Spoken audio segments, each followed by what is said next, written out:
This is the Pete and Sebastian Show with Pete Correale and Sebastian Maniscalco. Okay, guys,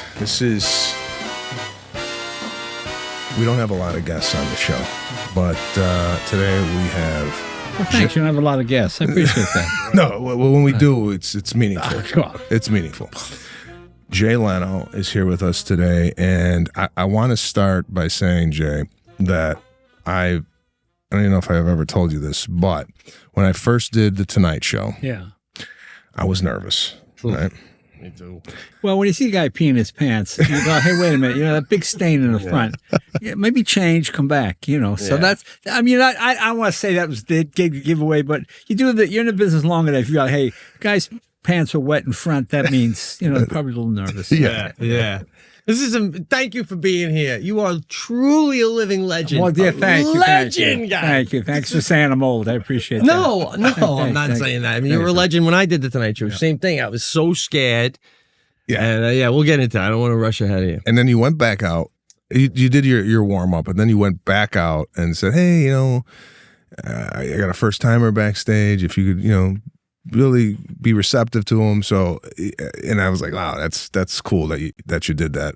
So we're so happy to have you here. Well, thanks. We need to get into a lot of things with you and what you've seen over your career. Are you grateful for your hair? It's still looking fantastic. It's Italian right hair, and that's fine. You're looking still at flowing, baby. It's still Suave flowing. shampoo. I really don't spend a lot of money on it. It's that big 69-cent jar with shampoo in it. Yeah. So no, I can't. That hair looks like it's been stress-free for years. You know what I mean? I'm not a stress guy. I don't stress at anything. I really do. It's not my brother. My mother's from Scotland. My father's Italian. I got the Italian side. I got the hair. I got the teeth. My brother got all the bad stuff, the bad skin, the English teeth. And he was he worried about everything, he died about 20 years ago. And that's kind of what killed, he had been in Vietnam and he got cancer and then it came back, but he always worried about stuff and just all this all the time, and I just never was that way. You don't worry about anything. Like, talk about your career, because I worry a lot that this could go away tomorrow, right? Yeah, but look at it this way. If it goes away tomorrow, you're doing all right. At any point, you can end this and go, very successful career. I guess I never look at it that way. No, but it's true. To me, if I had gotten canceled after 10 weeks on The Tonight Show, it could have been a nightmare.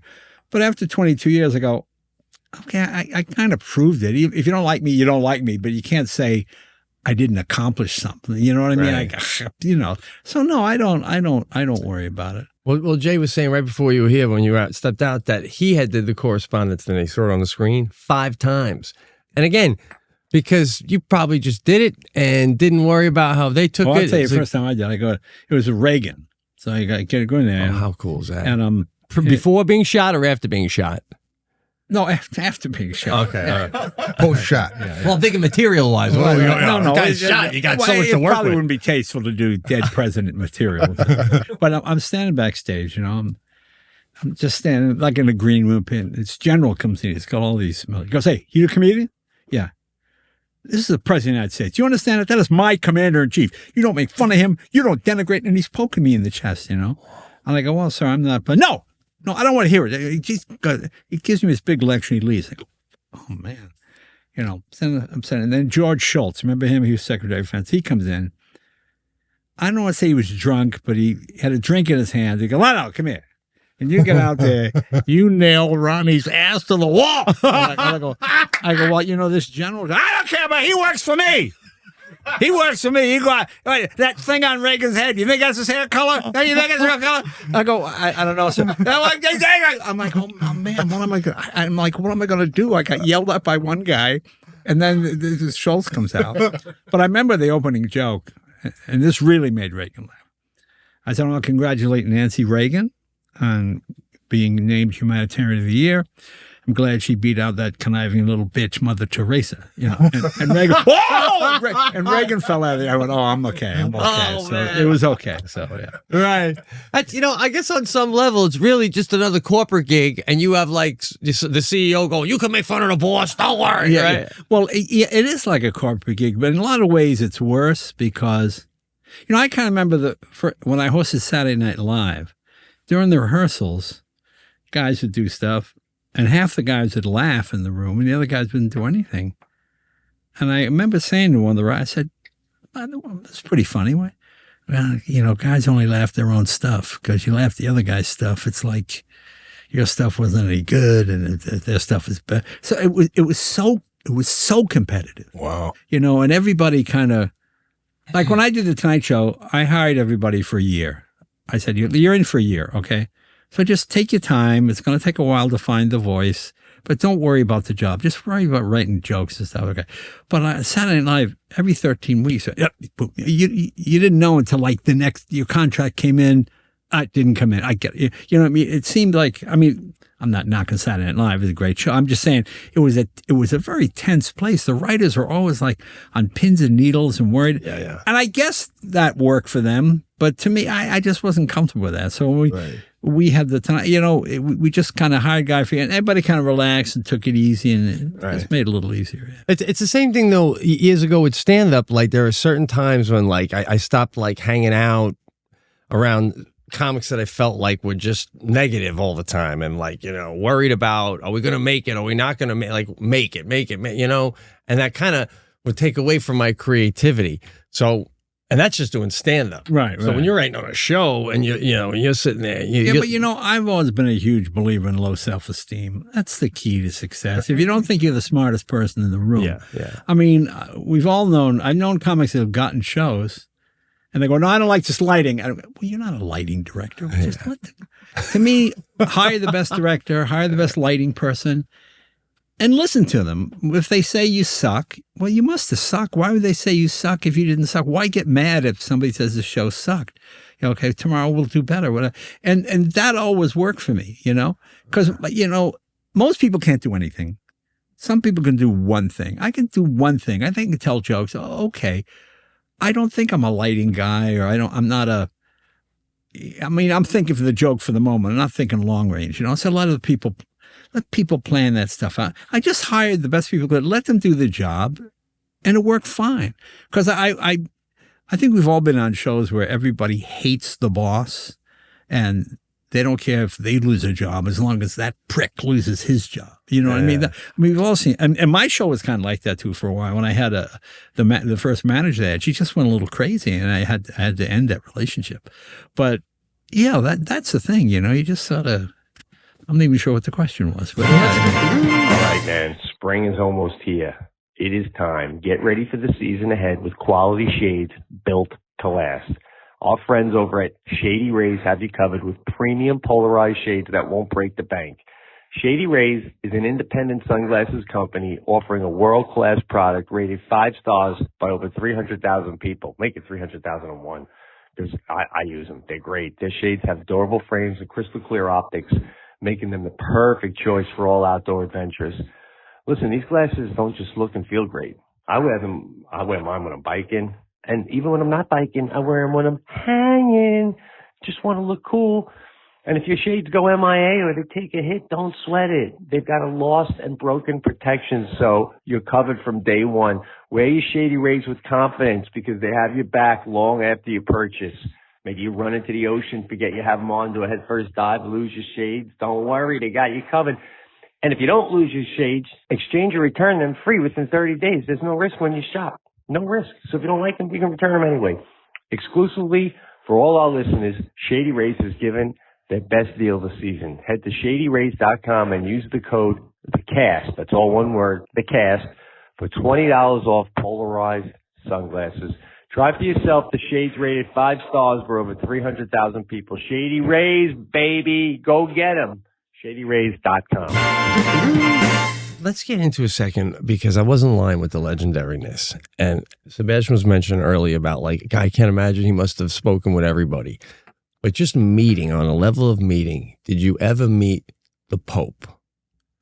No, but I'm not Catholic, so meeting the Pope doesn't mean anything to me. All right. So, not like all right. Well, like, who was like in your eyes? Well, like, have you like chatted with presidents alone over a drink? Yeah. I mean, that's kind of the fun part, you know. I mean, like when you have Batman on it's not really Batman; it's an actor playing Batman, right? You know. So the idea that you're not really talking to Batman, you're talking to some actor playing Batman, you know. But I can remember when Hillary looked like she had the nomination locked up. I mean, just looked up, you know, she had it. And all of a sudden this guy, Barack Obama, pops up, you know. I thought, that guy's pretty interesting, you know. He gave a speech at the convention. So I called him up and I said, hey, you want to come on? Oh, yeah, great. You know. Wait. When you say you called him up. Well, he wasn't famous. He was chosen to speak at the convention. So, that guy's a good speaker. I bet he'd be a good guest. So you tell your staff, let's see if we can get in touch with that guy. Gotcha. Okay. So I call him up, you know, okay. So he comes out, you know, rents a car, drives to the Tonight Show, comes in, got his jacket over his shoulder, you know. And he comes out, please welcome Barack Obama. I go, Jay, my name's Barack Hussein Obama. I'm running for president of the United States. I said, well, let's see. A black guy from Chicago's middle name Hussein. I said, you shouldn't even have to campaign. I think you're just going to win just like that, you know. And he thought that was really funny. And so we got off to a good start. We had a lot of laughs, you know. It was funny. So we became friends. So then he gave me his cell phone number. So the next time he's on the show, he's president.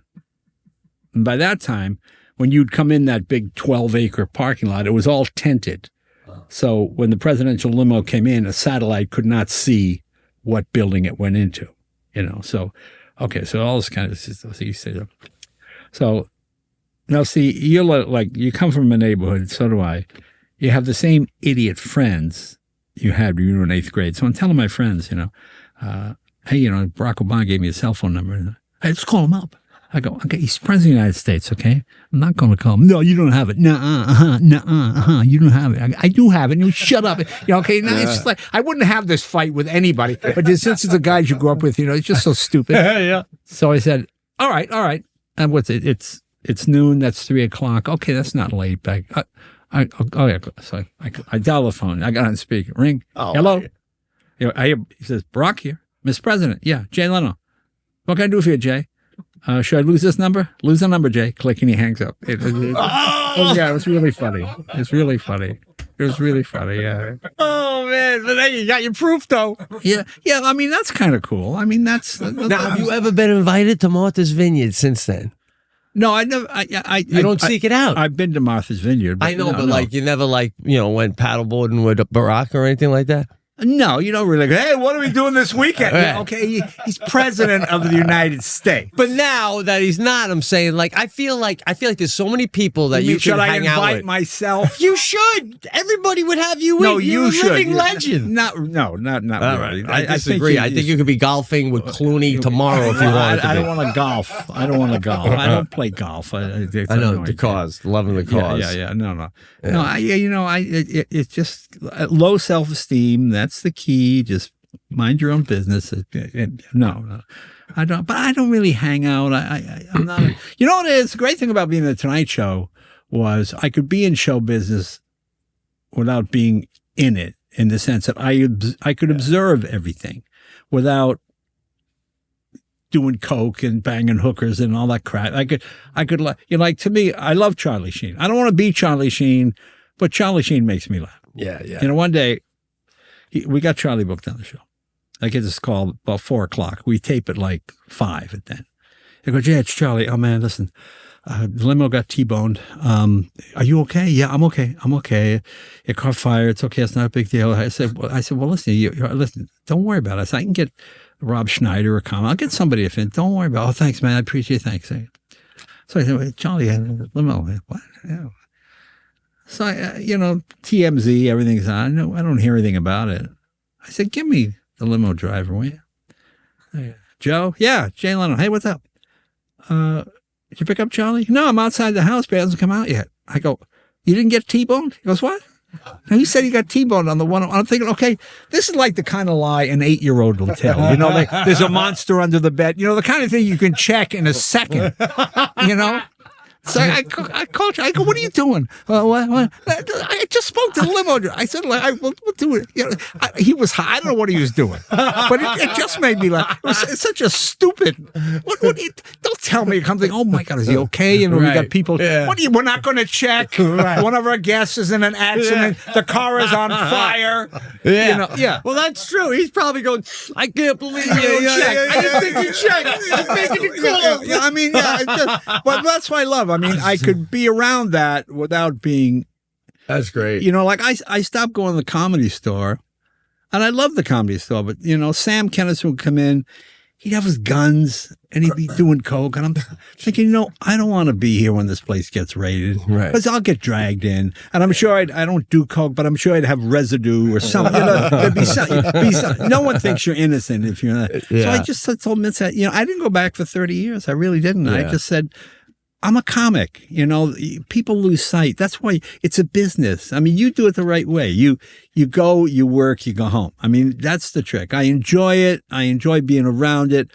I'm not absorbed by it. I don't think, oh, this is, you know. Yeah. I'm really something. Yeah, that's it. Yeah. Jay Leno. Yeah, I get it. Well, I know you'd work on the weekends in Hermosa, right? I did last night. And like, what like do you, Every Sunday since 78. Wow. Yeah, I don't know. It's funny. So It's a nice room. yeah, no, I like the Magic Club. Well, you know what's nice about it? It's normal audiences. When you work the improv and the comedy, they're great rooms, but it's like Taylor Negron used to do a bit about that. You have jokes that work as far as La Brea and maybe to La Cienega because it's so hip and inside. Yeah. The rest of the world doesn't know what you're talking about. You know, that was the problem when I was in Boston. There were so many great Boston comics, but they just stayed in Boston. So they had jokes about Mayor White and, you know, Copley Square. You know the thing down there by Copley Square? Yeah. Oh, people scream with laughter. You go to Hartford and they go, what are you talking about? Yeah. What are you talking? So to me, my thing was always, when you get famous somewhere, just get out. Go to the next place. Go to the next level, whatever it is, you know? Yeah. So when you left the Tonight Show, did you look back at all and miss it, or just it was full? Like even today, do you look back and go, "Oh yeah, I miss going"? You know, in the there? Inquirer had a picture of me. It's so stupid. It's a pic. Somehow they got a picture of me standing by a fence, and it said Jay Leno gazed longingly into his old set. No. You know I'm a stand-up comic. You're a stand-up comic. You like doing the bookie? Good show. It's not your life. Yeah. You know, you like doing this thing? It's not your life. You know, you can't lose your stand-up. Those other things are all tangential. You could they come and go. It's nice. I enjoyed the people I work with. I really liked it. It was fun. I mean, I realized I did the Tonight Show longer than I went to junior high school, and grade school. And I go, really? It was 22 years, you know? I think, oh, okay. But when it's over, you kind of go, okay, I get it. It ends. I mean, I ended on a Thursday, and Friday I had a gig in Florida and a bunch of, I just booked it. Because TV only lasts this long or maybe this long, but it does end. Right. Stand-up's like golf. You can play it till you're 80 True. or till you can't physically get on stage. I mean, Rickles, they brought him out. He'd go out in a wheelchair. They came out in a wheelchair, and he goes, pocky, yell at people. But like, all right, the Tonight Show was the first big show I ever did stand up on. Right. And you have that, first of all, you have that book. I wanted to bring up that book that you signed. Remember that book you signed? Yeah, the Tonight Show, like they have a book and they agree. Have you ever perused through that book since you retired? It's interesting. We just talked about that. Really? Somebody talked about doing a podcast with showing everybody's first, you know, Taylor Swift when she's 14, you know, that kind of stuff. You know? Yeah. And then showing what they wrote in the book and all that kind of stuff. So I'm thinking about it, but I don't know. I got my start in New York. So when I got the Tonight Show, which was just unbelievable, I flew out and I got in a day early. And I got to show you the photo before you leave. I'll show it for the listeners later. So I got my hotel. I'm so nervous. And I lay out by the pool so long that by the time I do the show the next day, I literally look Sicilian, like right off the boat. Like people were calling, not saying good set. They were calling to say nice tan. Right. So, and I want to ask, and then halfway through my set, I hear you laughing behind me. You were so nice. Because when I got there, the woman goes, you're going to come out, you hit this X and da-da-da. And, you know, Jay's not going to talk to you. He's very busy, so don't expect to spend time with Jay. And then you came in the green room and you chatted for a long time about stand-up and doing it in New York and this, that, and the other thing.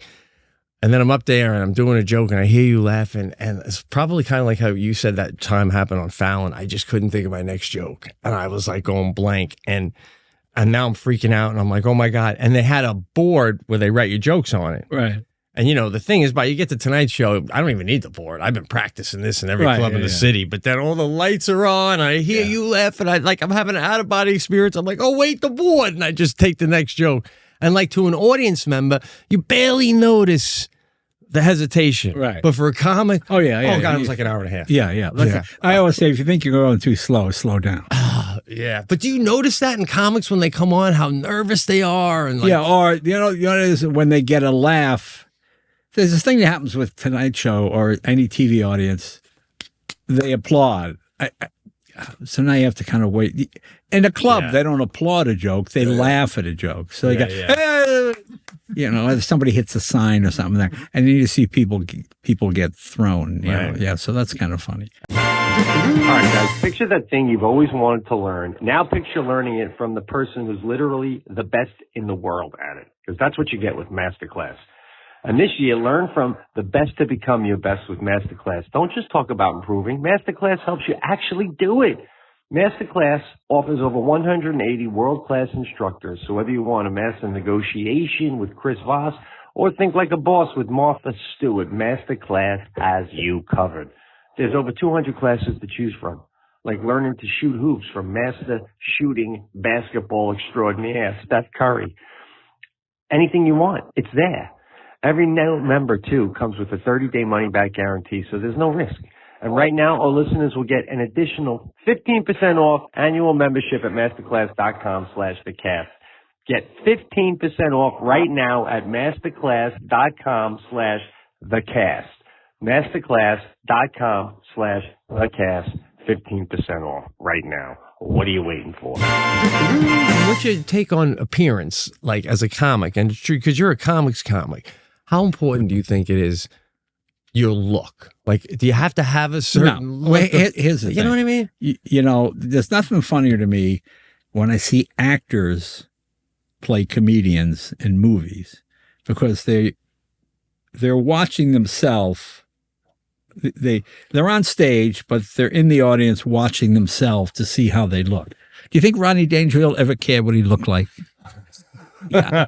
You know what I'm saying? Yeah. I mean, and you're a comic, you're just getting a laugh. If I turn my head this way, my hair flies out and it gets a laugh, great. I hope it does that I'm going to comb my hair so it does that every time. You know what I mean? Right. So that's what I mean. So to me, see, you're the only guy. He comes out, oh my God. I thought it was Sophia Loren the first time I was on there. It's a beautiful skin, the hair, the jacket, there's not a crease and everything. I'm going, this guy's the most beautiful guy I've ever seen. But you're the only guy. You're the only guy. That's the only guy. Yeah, we had a conversation once. Let's say you're doing a show, headlining, and like you just got up there, and all of a sudden you find yourself, you got to blow your nose, right? All of a sudden, maybe you just came from outside. Do you go the whole show going, oh God, I'd love to blow my nose? Or I think so. Turn to the crowd. No, you know what? But I think you know this. If you have a Band-Aid on this finger, and you're on stage, they're watching the finger. What is he going to get to that? He's going to. So if you don't address everything, it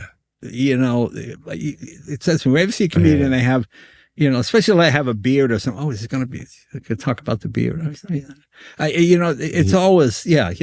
So, I think you always have to address it. But like Rodney, I remember once reading a review. Rodney played the main room at the Comedy Store, and the reviewer was like a guy from the Times who he's like a theater reviewer. And he said, Mr. Dangerfield has an annoying habit of constantly adjusting his tie, and his suit appeared to be too small. Well, yeah, Rodney wore also like one size too small, and the tie was always choking him. I tell you, that was, and I'm thinking, that's his act. That's what makes it funny. I mean, this guy, missed the whole point of Rodney. So he goes, the jokes are funny, but it's an annoying habit of going, oh, I tell you. But I mean, that's what the joke is. Absolutely. Absolutely. Did you have somebody on the show like Johnny Carson had Rickles? Did you have a guy that, or a woman that came on the show that you were like, oh, we really have a good, like you a lot of look people forward like that, to? yeah. I always like having the comics on.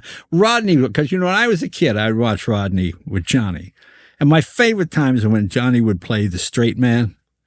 Like, I tell you, Johnny, today it's okay, but last week was terrible. Last week was bad, wasn't it? Oh, Johnny. Yeah, and Johnny would just throw out these straight lines. And I thought, oh, how much fun would that be to do that with Rodney? So when I would have him on the show, I really got the chance. And that was my favorite thing to do, because hot outside. Oh, Jay, I tell you, it's okay now, but last week it was so hot. It just hot was it? Oh, I tell you, you pick up his last line, and he liked it because being a comic, he got the rhythm. He knew I could get in his rhythm. So it worked out really a lot of fun. I mean, I don't know if I told you, I've told this story before, but here's how well I knew Rodney's act. In 2004, I had him on The Tonight Show.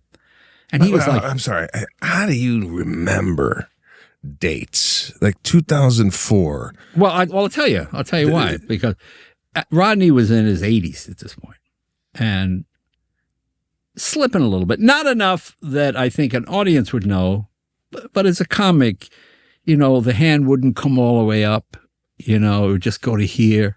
Just a little thing. Yeah. And I'm watching him, So he's doing fine. And I said to Debbie, our producer, I said, call the paramedics. I think Rodney's having a stroke. She goes, really? I go, yeah, just call him. So we call paramedics.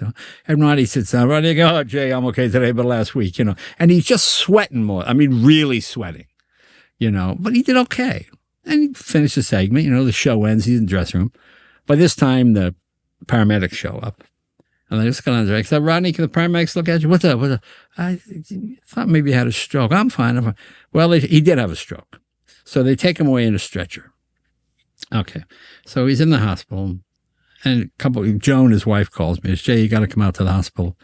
Rodney's in a coma. So I go out there, and he's lying there, and his eyes are open, And she said, he can't move, but he can hear us.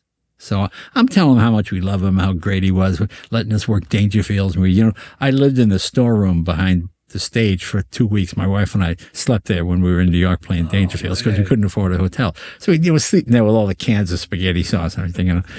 So it's all just talking to him. So then Joan says, Jay, put your finger in Rodney's hand. She goes, Rodney, if you know it's Jay, try and squeeze his finger. Right? So I put my fingers in, and I feel just a slight squeeze. And I went, Rodney, that's not my finger. Right? So Rodney's shoulders go like this. And he moved! Yeah, and we're all laughing and everything. And, he passed away not long after that. Yeah. But it was great to get a laugh from Rodney just one last time. My goodness, man. And, I knew Rodney 40 years. I have no idea if he was Republican or Democrat. We never talked, but all we ever talked about was jokes. Yeah. And he was the master at the economy of words, the fewest number of words to get to the joke, I mean, I used to tell that joke about, I go down the street, I see this nightclub, it's a topless and bottomless. I went in, there was nobody there, I mean, just a great, quick joke. Yeah. He says, I went to the doctor. He said, I need a semen sample, a sperm sample, and a stool sample. So I gave my underpants, just those kind of stupid, just so stupid. Right. Yeah, just hilarious. Great. Movies were fun too when we were kids. I love those movies. Caddyshack, and when he did the one Back to School. I thought Back to School is my favorite. Yeah, like that scene where he's having the business class and you're this, and he goes, and where are you building this place? In Fantasyland? What about the Union? You got to grease that guy. He's got all. Yeah, I thought it was a great movie. Yeah, he was wonderful. I liked Easy Money. That was another great one. Easy Money. Yeah. Remember, there's two bald guys. He goes, hey, why don't you put your heads together, make yourselves an ass? Right. My whole life I wouldn't kiss her face. Now I'm kissing her ass. That's how the movie ended. He was great. What a run. No, he was great. Rodney got the last shoulder shrug from Rodney. Yeah. He was terrific. So you bring up politics, and I remember you didn't really. I mean, you made fun of kind of both sides, and it wasn't that big of a deal. Well, And now you get crap for making fun of both sides and not picking a side. You know, people attack me because, you know, why did you say which? Well, that was the idea when I was doing the time. You get angry, like, well, Leno, you and your Democratic buddies. Well, I hope you and your Republican friends. I go, oh, good. Okay, they're both mad or they're both happy, whatever it might be. But now you have to say who. I mean, I think this is why TV, everybody just says where they are. And plus you have like people always say, I bet you wish you were still doing the show with Trump. I go, no. Because when you dislike a guy, it's much harder. You know, George Bush, Barack Obama, you could poke them and have fun, and they got it, you know. But now people just get furious, you know. Mm-hmm. I rarely do politics anymore, only because you're doing fine, you're getting laughs, and you start a thing with Trump in it, and they wait. Oh, he's just for or against Trump. Yeah. No, they want to know the punchline before you get to it. You know, it's really annoying. You just split your audience right in half for no reason. Yeah. For what? Just because you want to get a chip off your shoulder? But, you know, I got friends on both sides. I'm sure. You know, I mean, you live in this world now. If you have an electric car, well, you're a vegan.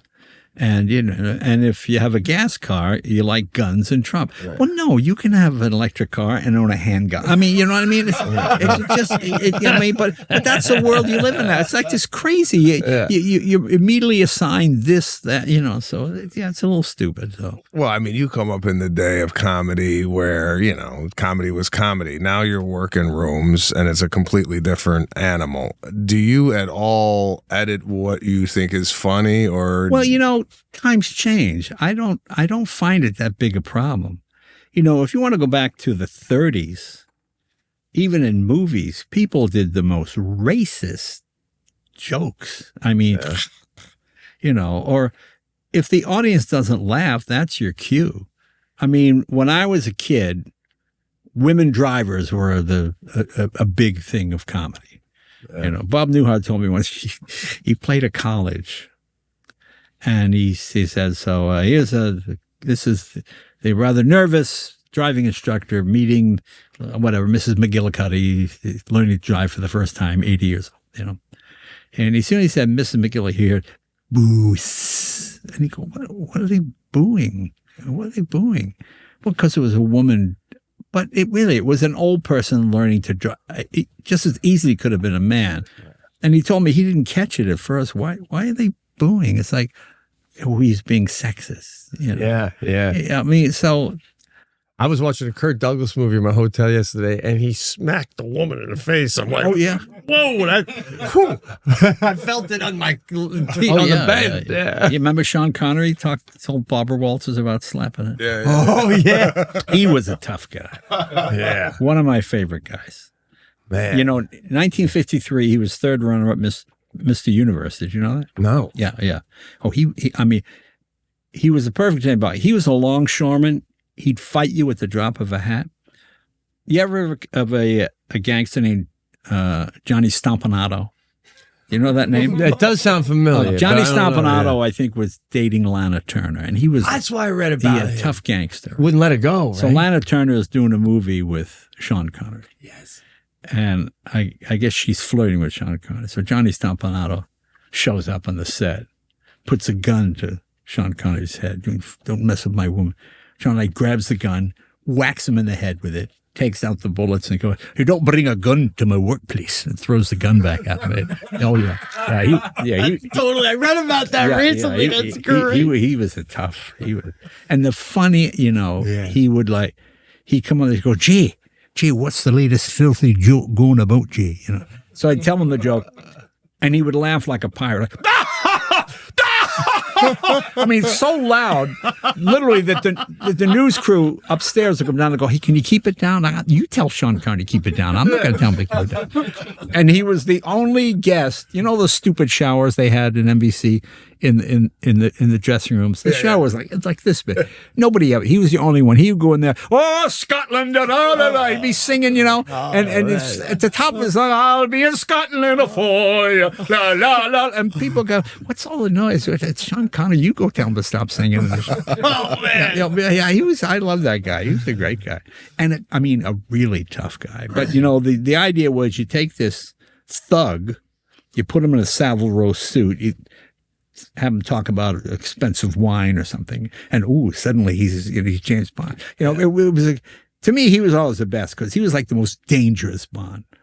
Yeah. Roger Moore was like the Pillsbury Doughbond, he's kind of soft. He wasn't, Sean Connery was like a tough guy. I felt like, though, the women in the Moore movies made love to Roger because they wanted to. Connery was, you were out of fear. He wanted to make love to you. I'm like, okay, I guess so. This guy's crazy. I never thought of it that way.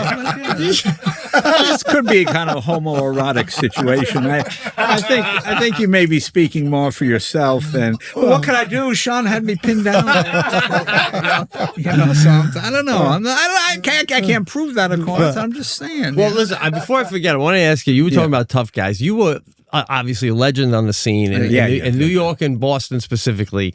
By the way, I heard these stories about you playing the Boston rooms and then getting in the car and going to New York with some friends to get in a late night spot in New York. Oh, you would do that. I tried to do the math. I'm like, unless he's doing a 7 o'clock show in Boston. No, I don't even know how to 2 hour. It was 2 hour drive. Man. So through those years, have you ever had, because people are going to want to buy a drink after the show, the mafia being so popular. As you say, I remember it was a catch one day, Catch a Rising Star. And a lot of mob guys used to go in there. And this guy comes up and he goes, "Hey, kid, you're a funny kid." And he takes a $100 bill and puts it in my pocket, I said, "Oh, no disrespect, sir. Thank you. Give it to the church or something. I appreciate it. I don't want to be disrespectful." But, and he said to me, "You're smart. You don't take money from people like me. That's very smart." I said, well, thank you, sir. I appreciate it. And nobody ever bothered me. And, that's how the mob would get their hands on guys, because guys think it's cool to hang out. Yeah, I'm hanging out with this guy. And then they go, "Hey, listen, would you go out to the airport, pick up a package for me? Appreciate it." No, you just go out to the airport and pick up, and then you wind up, you're a mule or something, Yeah. So, no, I always used to see those guys. I would tell you, I was playing Boston one time, and this is so stupid. I'm on stage, and I see the bouncer seating a guy. He's like, right in front of a pole. I go, "Paul can't say anything." I'm like, "What?" He goes, "Sorry, Mr. Leno." I'm fine. So I'm doing that. And then I hear, and I go, "What?" I see the guy drag the guy out, So what's this all about, So I come off stage. I go, what was that all about? Oh, the guy that didn't like his seat, and he got in a fight with Billy. And so Billy takes like a Bowie knife, stabs the guy in the leg and just cuts him up. So they pull him out of the chair. They give him $20, put him in a cab and just send him away. So, all right. I don't know. Then like 2 months later, I get a call. "Jay," this guy from the club. He goes, "Listen, you remember Billy the bouncer?" "I think so." "Remember the guy who helped you?" "Well, how did he help me?" "Remember the guy was making noise and Billy stabbed him?" I go, "Well, yeah.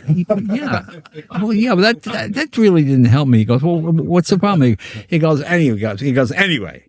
He goes, "Billy killed a guy, and now the cops are hassling him."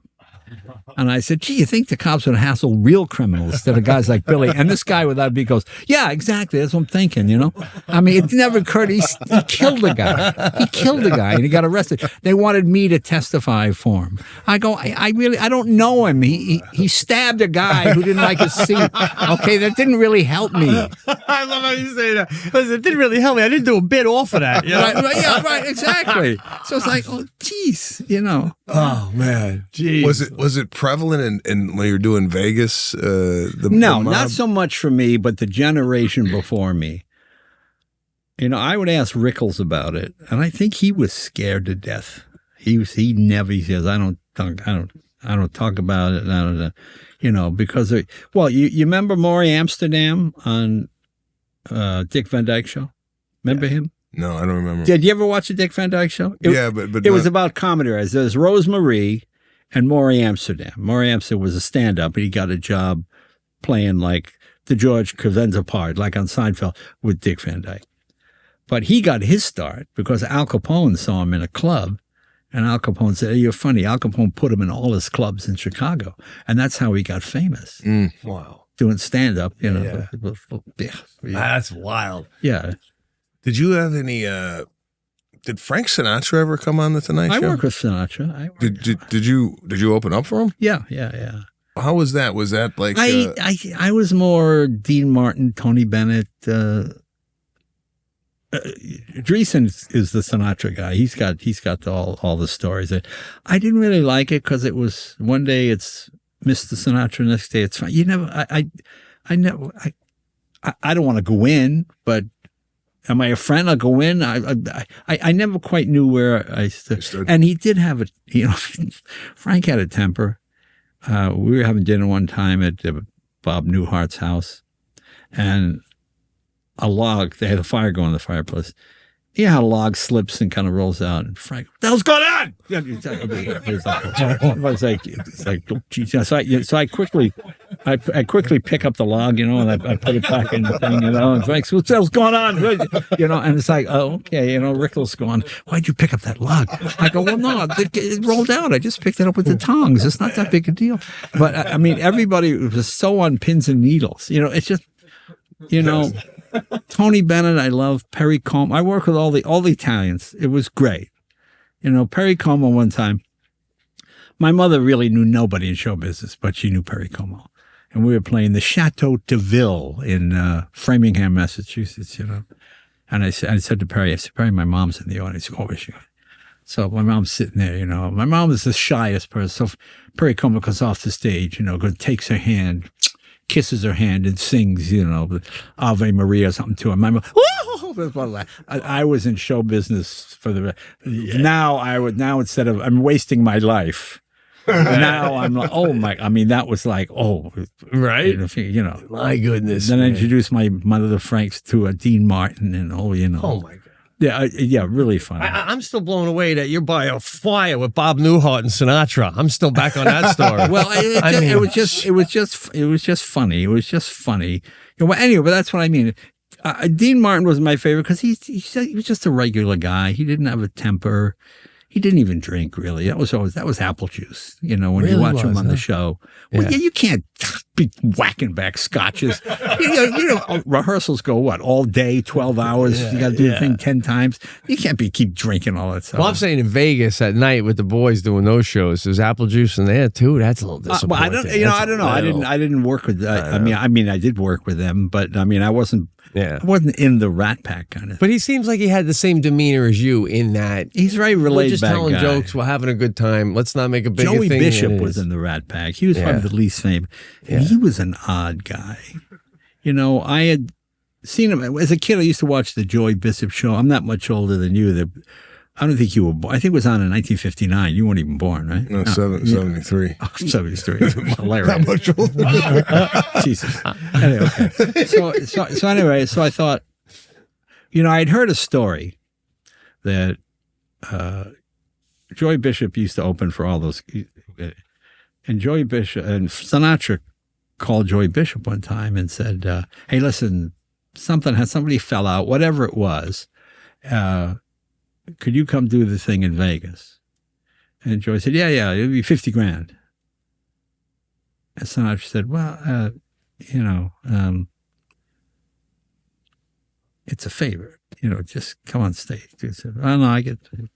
So I don't think it was ever quite the same after that. And then when I got the Tonight Show, I thought, I'll have somebody's old. Let me get Joey Bishop on. I thought he was funny as a kid. So I have him on the show, and we're doing it. He does fine. He does okay, It's like my next guest, please welcome Louis Anderson. Okay, so Louis is doing a stand-up spot, and he's doing fine. And I get this. He goes, "Hey, you think that's funny in what I did?" And I go, "Well, no, he's just doing stand-up." And I said to him, you're just funny. I said, "You're just funny telling a story. He's doing an act." So I turned back and I you think that's good? Well, I mean, he's getting laughs. Yeah, I was like, oh my God, really? You're that insecure? It was like a nightmare, because I'm like, and I see Louis going, what?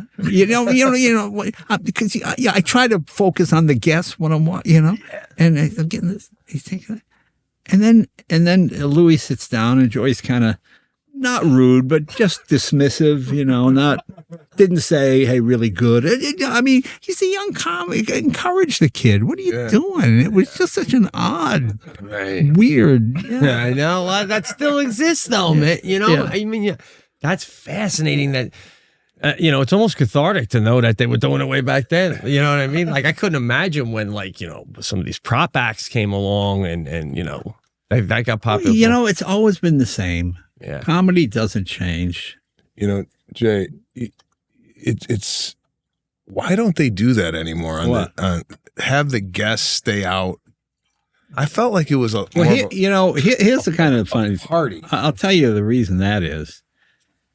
It's press people and agents. In the old days, I remember George Gobel came on one time and he had this dark suit and brown shoes, and Johnny and Dean Martin were out there and just trash. It was hilarious. It was hilarious. But everybody's got a stylist. Everybody's got. The last guy that just came was Hugh Grant. Remember Hugh Grant got caught with the hooker and all that kind of stuff. And he agreed to be on my show and he didn't cancel. So I called him. I said, listen, I got to ask you about it. I'm not going to dwell on it, but I got to ask you. Okay. And he was great. He was funny. But if it was today, he'd have a press people. You don't ask him about this. You don't talk about this. You don't bring this up. So that's the difference now. Because I would get this on the Tonight Show sometime. I guess would say, the agent would go, my client has to leave. Well, it's to his benefit. We'll promote the movie more if he's out there. Oh, no, he's got to leave. And then they would come off and sit in the dressing room till the end of the show. And I go, all right, you really think that serves your client's needs? Yeah. It's like when I travel, I go by myself. I don't bring anybody because nothing funny happens to you if it happens to somebody else. You know what I mean? I remember I was on stage one time and this woman kept going with a pencil and every time I looked over, I said, "Honey, I'm working now." I said to her, meet me at the stage door and I'll sign the thing. I got a few laughs. Okay, fine. So the show ends and I go like this, right? So I get to the door and just like I get the security guy, Mr. Leno left strict instructions. He's not seeing anyone. I go, wait, I'm sorry. Who are you? Well, no, I didn't. And I see this woman go, because it looked like I was lying to her. And I go, no. And that's what happens in showbiz. Other people speak for you. Right. And when I started out, you get that. Someone go, Leno sucks. I hate the guy. He's not funny. He's terrible. What do you say about me? They liked you. It wasn't, you know what I'm saying? I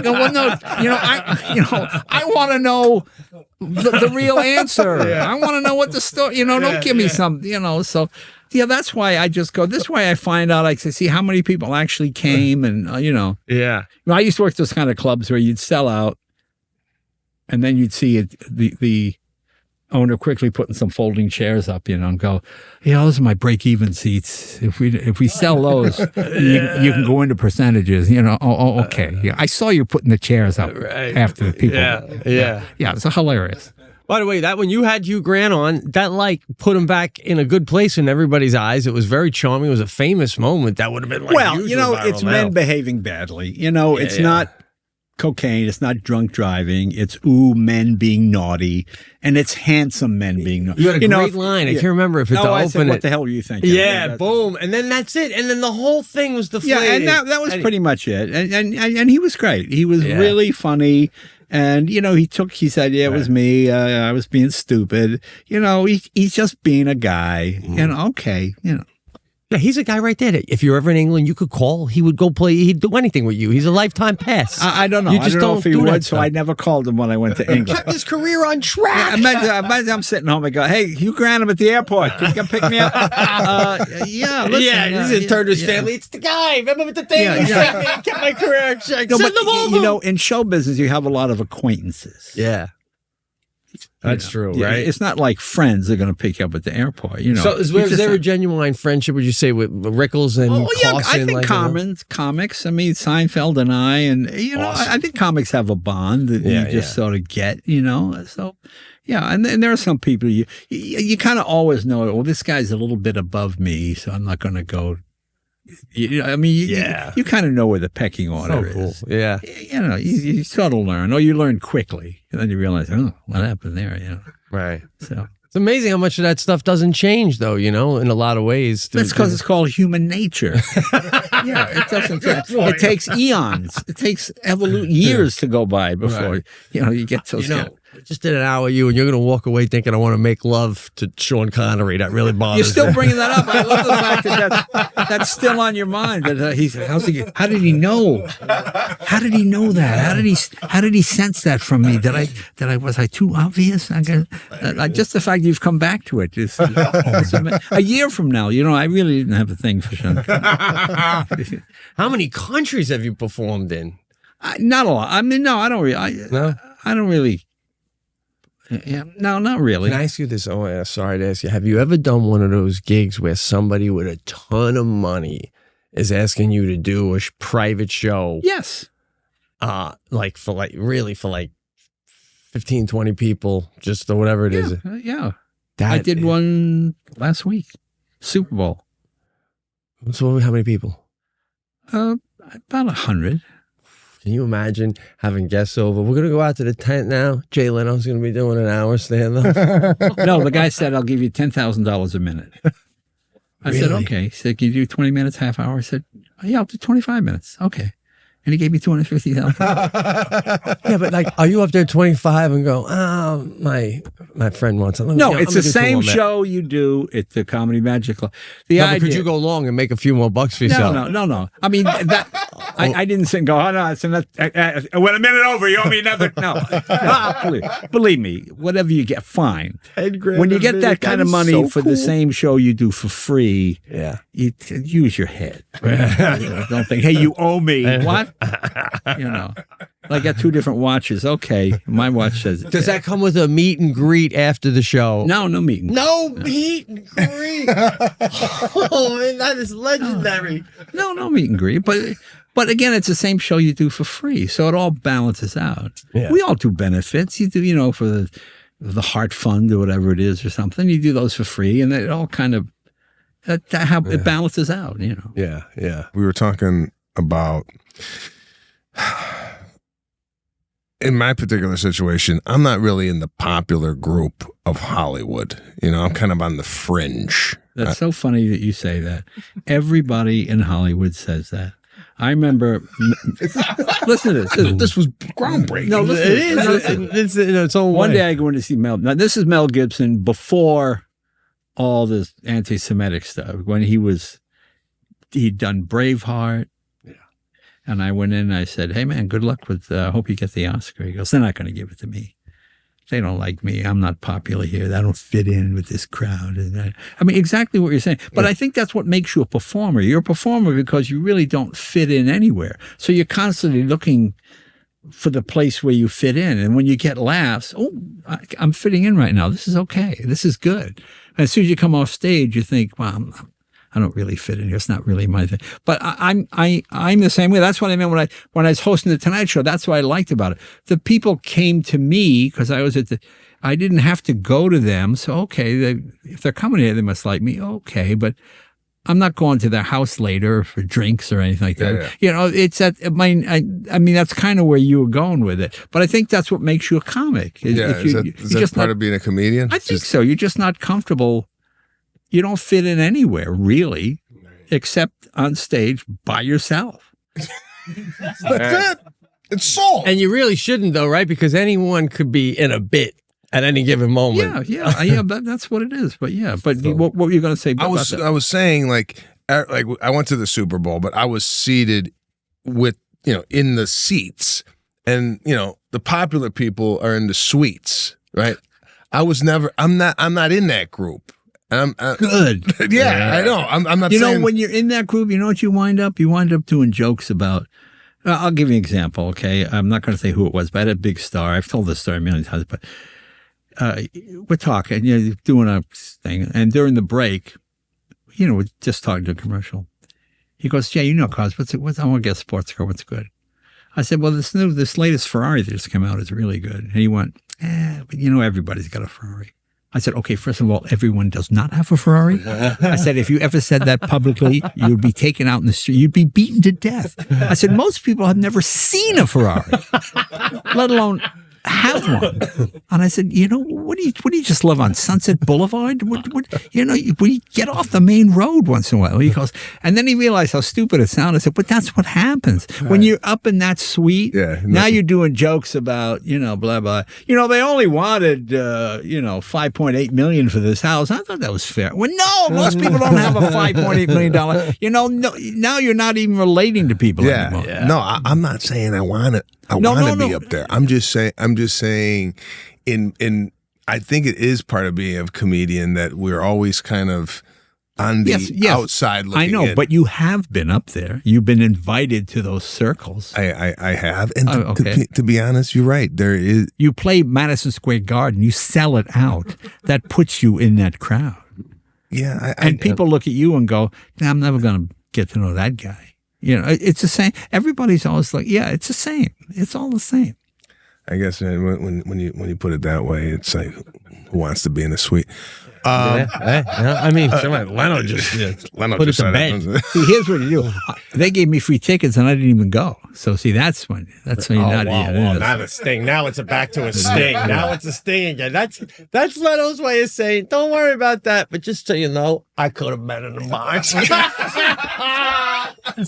You could have did the coin toss, I bet, at the Super Bowl. It's like he's doing the wave. And that's why you're happy and comfortable, because you could have. You didn't do it, but you could have. I don't know, but it'd be nice. You just said you could. It's all right. It's all right. I mean, I'm not a big football guy, so I just didn't go. Right. Did you give the tickets to someone, or No, I tried to give them away, but they were just for me. They said no, just for you. Yeah, right. I was in the suite.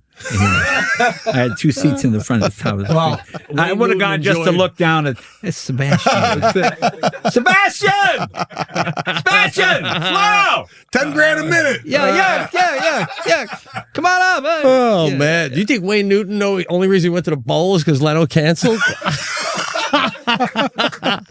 Wayne Newton got your ticks, man. There you go. Yeah. Talk about cars. You probably get this question a lot, but I don't know it.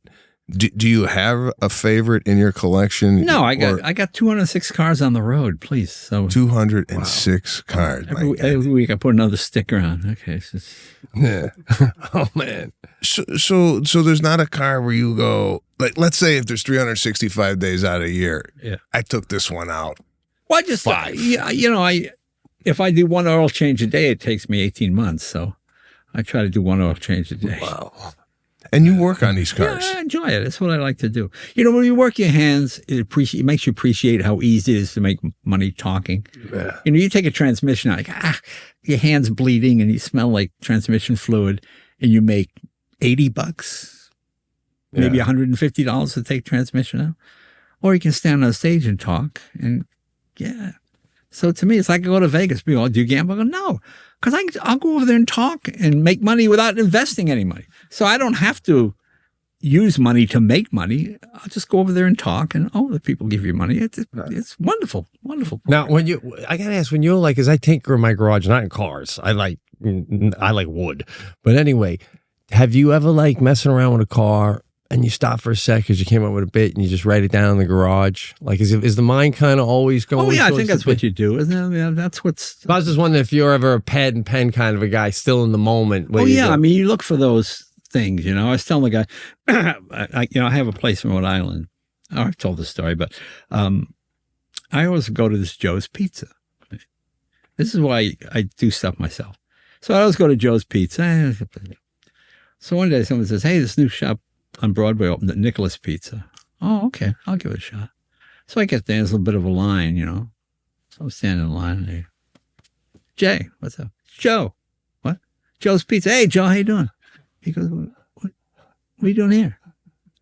I said, I said, I got a coupon. So I figured I'd try to get a coupon. And he goes, coupon? We all agreed we wouldn't use coupons. He goes, that son of a bitch using coupons? Okay, now I'm in a lie. Okay, now, just because I don't want to say I wanted to try a different pizza. So now I'm like, I would don't go back. Come here, Joe. Look, Joe, I just wanted Joe to try the pizza. It just made me laugh because I built this elaborate lie because I don't want to. Yeah. Well, why was Joe there?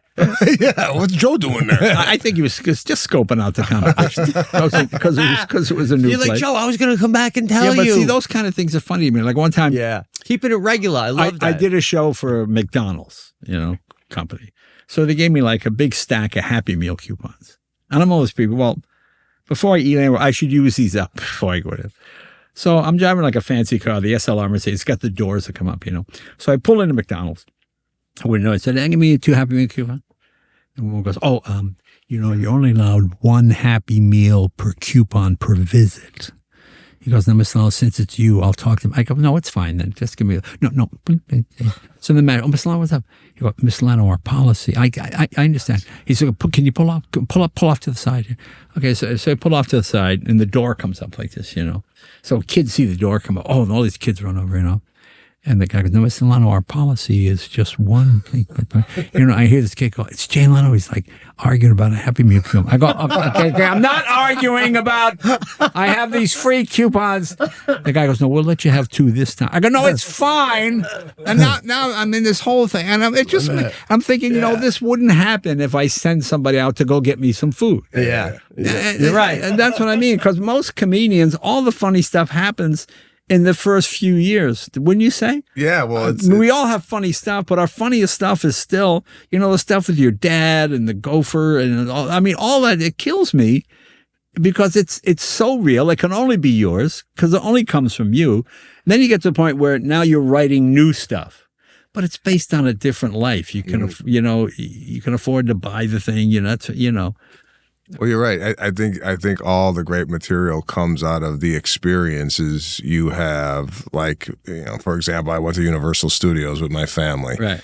And I'm in the park and I'm seeing things that, I need to see. Right. You need to be still, because for me, the comedy comes in the life, right. You're drawing from your life. And to your point, if you're sending someone out to get that or someone to do that, those are opportunities that you're missing out on possible. What's funny to me is this guy's in an SLR with wing doors and he's got free coupons. Yeah, I mean, but that comes from being a comic because you're so broke your first few years. I know. You have free food, anything's free hors d'oeuvres. You just eat it. Yeah, for food. Yeah, absolutely. but I still, I mean, in my mind, if I don't work this week, I'm broke. I'm not, obviously, but that's the way I think. I try not to take from principle. I just try to take. If I made some money this week, okay, put half in the bank and I'll spend the other. It's like piecemeal stuff. So to me, every time I save, okay, I'll put that in. But that's work for me. I don't have any debt. I didn't buy. I bought my house for cash. I just said, fine, thank you. Just easier way to. It's just a simpler way to do it. Like one day I say, I look at Forbes. It's got Jay Leno's radical idea for saving money. No, it's not. I always had 2 jobs. I always wanted to live on the money I made as a stand-up, and anything else I just banked. So I never touched a dime from the Tonight Show money. Well, that's legendary, and we all know that about you, who followed you through the years. But now, what are we doing with the money we bank? Well, I still live. It's in the bank. Well, now it's getting weird. Now it's time. You should be going to Africa in your own 747. Well, yeah. Well, I mean, do you do those kind of opulent trips through the years when you're retired? No, I'd never taken. Have you ever showered on a moving airplane? Oh yeah, I have actually. See, you know better than the guy you said who said everyone has a Ferrari. Yeah, you're like, I keep it but it wasn't my plane. One day I did a gig. I got a gig in shower. It was for the USO. So we're going to Afghanistan. Okay, so it's Emirates and there's a private shower and all this kind of stuff. Okay, we land. Now I gotta go from where we landed in Afghanistan to Kandahar. And we get on this plane, there's goats, it's people, people yelling, just screaming, and I'm like, the plane is, oh man, it's like the scariest thing I'd ever been in my life. I was like, oh, geez, you're just doing these hopping. Yeah, it was very funny. Very funny. Oh man, the irony of that one, right? You're like, why'd I even shower? Why bother? My connecting flight was with goats. So did you coming up ever have a fear of not having money?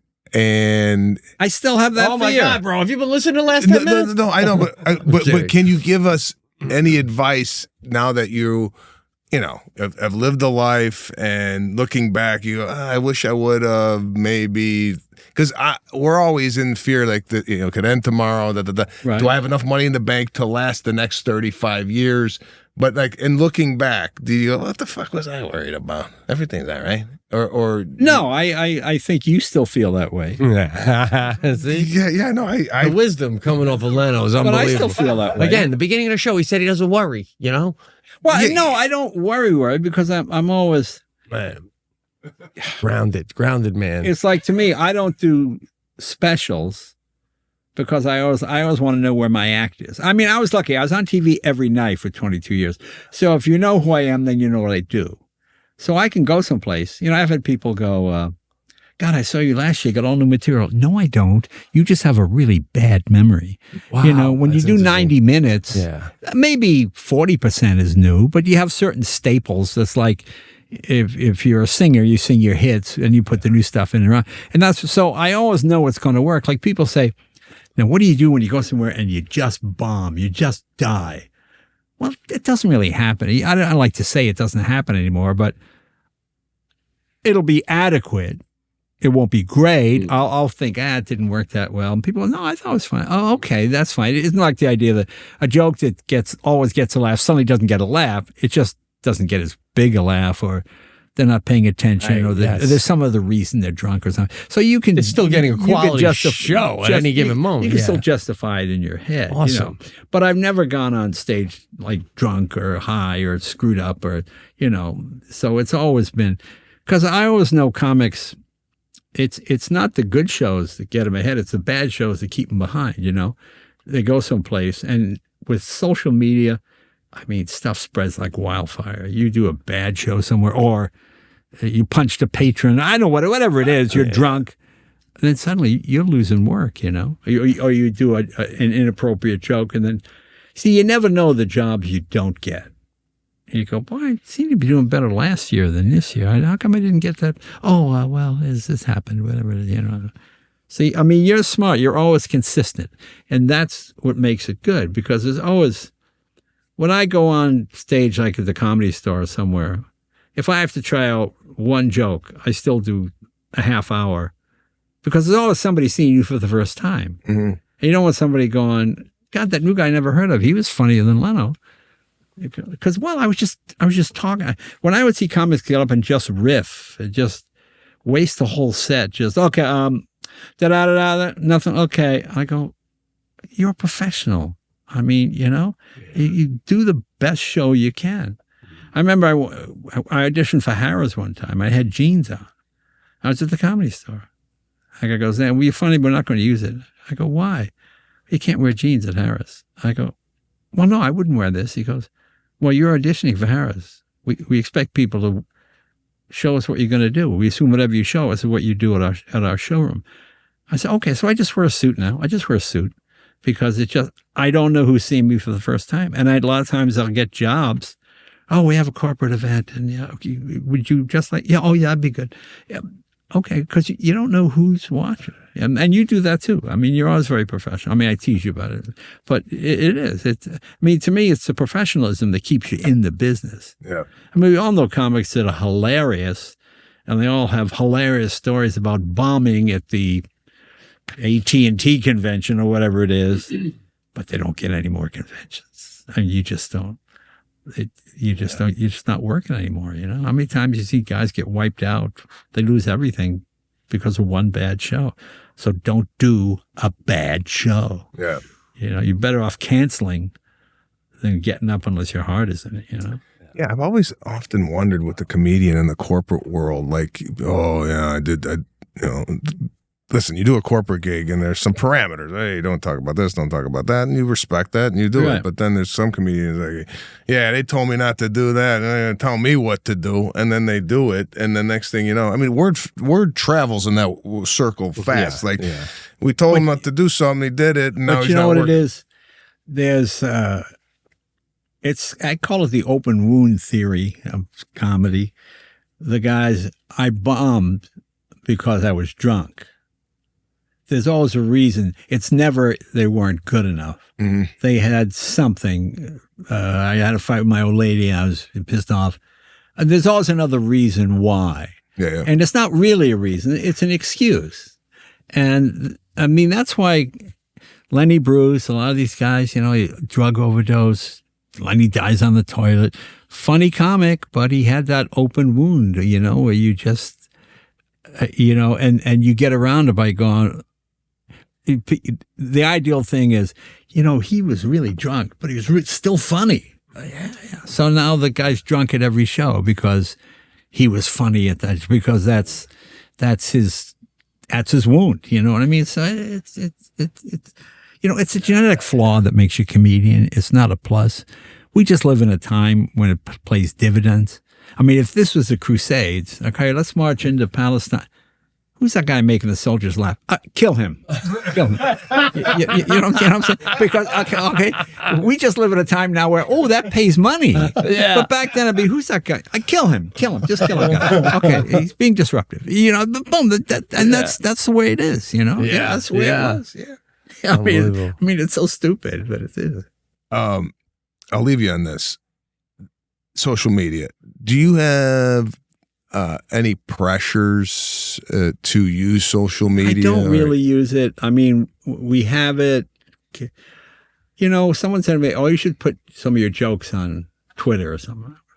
So I sent one joke out, and people just interpret it, and this could mean this. And you live in a world now where you have experts who have gone to college, who study a subject, who write eloquently and intelligently about it. And then you have a jerk who has just as much power, who has no idea what he's talking about, and can nullify everything this guy's said. Right. In the old days, it's funny, when you talk to people over 40 or maybe 50 or even 60, they think, well, it's got to be true. It was in the paper. Okay, because in the old days, it had to be true to be in the paper, or you got sued. Right. Now it doesn't have to be true, but you hear old people go, no, I know it's true because I saw it on the internet. Right. Well, yeah, but anybody can put it on the internet. So you have this one idiot can nullify anything. That's what I love about America. America does that. Like, you go to Europe and they go, we went to The Hague, we went to this place. In America, they go, we're at a truck stop outside of Lima, Peru, and at Lima, Illinois, and we're talking, and they're just talking to people with no idea what they're talking about. It's like in Washington, I don't want a politician running the government. Well, why not?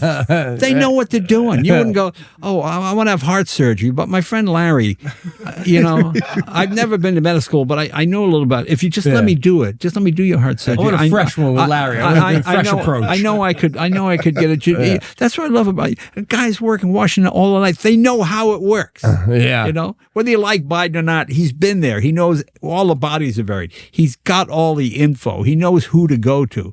I mean, the economy's doing good. Okay, I mean, it's all right. I mean, whether you like, he's old. Yeah, he's old. I know, but there's a benefit to having experience in whatever business you're in. Well, doing the show too back in the day. First of all, that was your version of Twitter. You just you're coming into everybody's living room every night, right. And the only way someone could say something negative to you and get it to you is they gotta write a letter. They gotta get the address. And they would write letters, and I would just call the people. Would you open them like at your desk, literally? Letters about? Well, I read them. You asshole, you suck, and they go on and on. Man. And I call the guy. I go, hey, oh man, I love you, man. You're great. No, I didn't mean that. Really, you're just people. Wait, you would call the people that wrote you?